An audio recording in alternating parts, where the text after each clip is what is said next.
outgo all the normal and formal things and the normal and formal things, the hymns. He's mad that the hymns are gone. The hippie culture, the communal living, kids coming out of drugs and free sex and all of that very casual thing.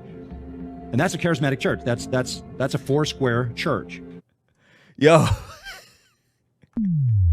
He sound like the members of Chuck Smith's church that were mad that the hippies were there. That is wild.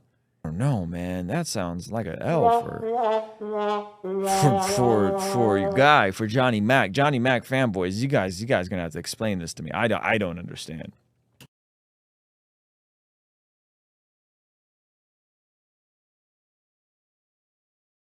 You would never call them heretics or wolf in sheep's clothing, right? And I think that's we don't see that enough in terms of engaging with folks that are a bit more charismatic, that it's always they're heretics, they're false teachers, they're wolves in sheep's clothing, that the tongues are pagan. Like I remember reading John MacArthur's study Bible commentary, and he reading through 1 Corinthians, and he's like, yeah, this was a pagan thing, it's demonic. And I'm just like how is this so wild? But in your video regarding Bethel, you were extremely gracious in not questioning their salvation and not questioning and not calling them heretics and false teachers, which is always thrown around loosely about everybody. This person's a heretic. It's always about a secondary issue. This person's a heretic. This person's a false teacher. This person's a wolf in sheep's clothing. I get called that all the time.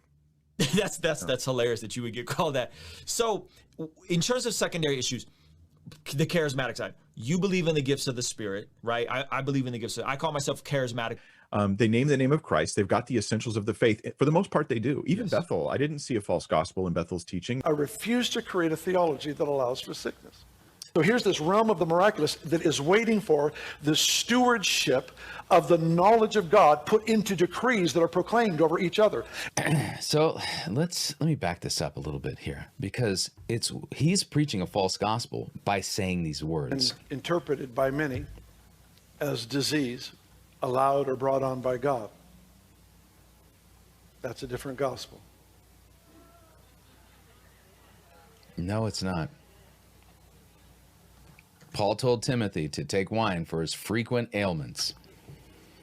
Jesus didn't model it. Jesus did not heal everybody who came to him. Mark 1 is very clear on that. He didn't teach it. And Paul said,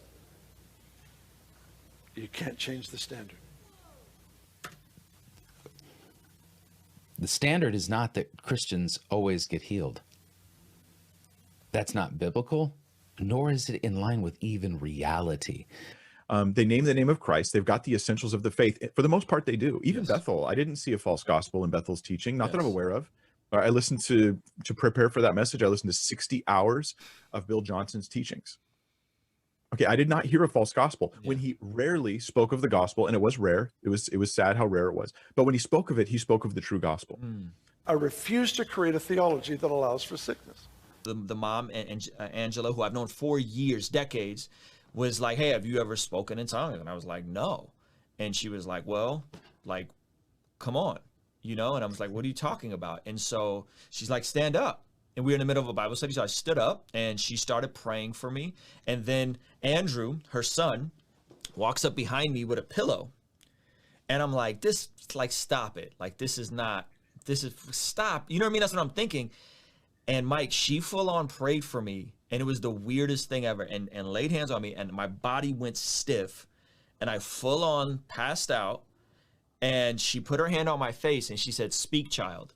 And I prayed in tongues, and the same exact time, it was as real as ever. My buddy it didn't happen for him. He was like, he didn't even fall over. I full on fell over. It was super. And after that moment, something clicked, something shifted in my consciousness of sin, hearing from God in a different way, not like an audible voice of God. Some of you guys are gonna be like, you hear no audible voice. No, it wasn't like an audible voice, but there was something different after that moment. And I've prayed in tongues after. It's not something I regularly do, but so that's why in my situation, and I don't know how many baptisms there are. Some of you guys go, you're saying there's two, but I don't know what happened, but something happened, and I spoke in tongues, and all of a sudden I it was bizarre. It was the weirdest thing that ever happened to me, but it was definitely real, and it was definitely something that was a pivotal change. But like my wife has never spoken in tongues. I don't think she's a JV Christian because she's never spoken in tongues. Some of my best friends who are an incredible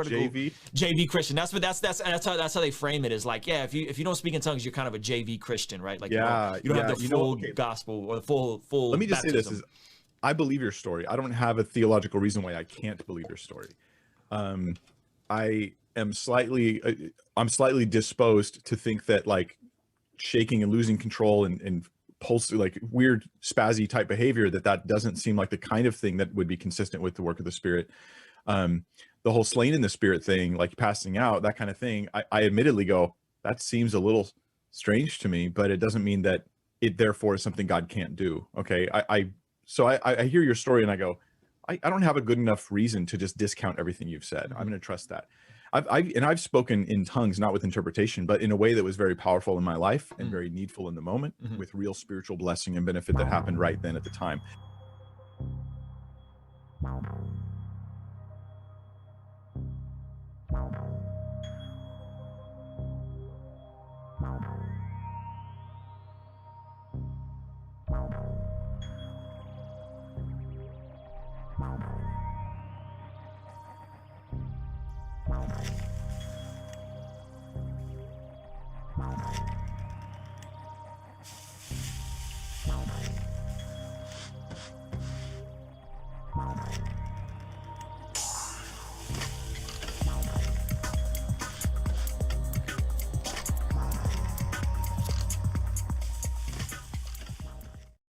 I don't think the 10 Commandments are binding for Christians.